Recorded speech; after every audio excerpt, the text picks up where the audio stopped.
T'as eu l'impression, toi, la sensation d'être tombé dans l'oubli, d'être devenu ringard à un moment donné?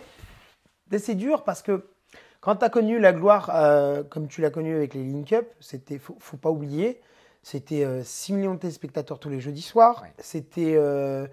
Ça a été 750 000 disques vendus, physiques, pas du digital. Hein. On parle pas de. Les gens allaient à la Fnac, allaient au Leclerc, Au allaient au Virgin. Auchan, au Virgin, acheter le CD. Ouais. Donc, encore une fois, j'ai connu, je pense, les dernières années glorieuses de la musique.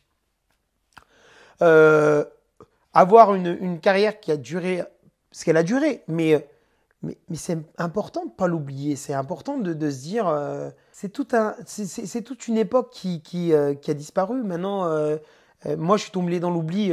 Ouais, ça a été dur pour moi. Ça a été très, très dur. Hein. Donc, du jour au lendemain, ça s'est arrêté. On va pas se mentir. Hein. Mon téléphone, il a arrêté de sonner en 2006. Et ça, on le vit comment? Quand pendant 3 ans, donc c'était en 2003, la victoire de Popstar, de 2003 à 2006, on est dans la lumière. On 2007 cartonne. même 2007. 2007. Alors, après, j'ai commencé à connaître le déclin. À partir du moment où le groupe n'existait plus, ça a été beaucoup plus difficile pour moi. J'ai eu la chance d'avoir des gens qui ont cru en moi chez M6 Interaction et chez Universal, qui m'ont permis de partir à New York faire un clip. J'étais dans la course pour représenter la France À l'Eurovision. à l'Eurovision. J'avais une marraine qui était Lara Fabian. Malheureusement, ma chanson apparemment n'a pas plu au public et je suis passé à côté. Cette année-là, c'était Hortal qui est parti à l'Eurovision et qui est arrivé avant-dernière.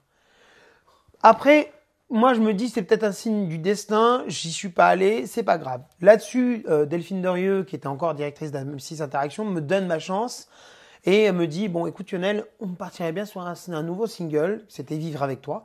Je rempile sur un single qui se place 20e dans le top. Je vends pas mal de disques, ça se passe bien. Je me suis dit, tiens, c'est cool, on va reprendre. Puis finalement, les choses ont changé et tu vois, ça commence à péricliter. Et on se dit, tiens, ils vont me tuer. Tu sens qu'ils vont te tuer. Mais qui? C'est une globalité quand tu dis ils vont te tuer, c'est-à-dire tous les gens qui sont autour, qui sont chargés de faire ta promo, qui sont chargés de. Finalement, tu les intéresses plus. Donc, ça sert à rien. Ils ont pris le 3e single que j'avais fait en duo avec une Espagnole qui s'appelait Shanatesh, qui avait fait un petit succès d'estime et qui était belgeo-espagnol. Et finalement, le titre a été mis dans une compilation Girls Only. Et puis, voilà, c'était la mort de Lionel Team. Et quand tu sens ça, tu te dis c'est dur. Tu dis c'était la mort de Lionel Team. Tu l'as vécu, toi, comme un deuil? Tu l'as vécu comme un enterrement? Oui, bien sûr. Ouais, je me suis senti mourir.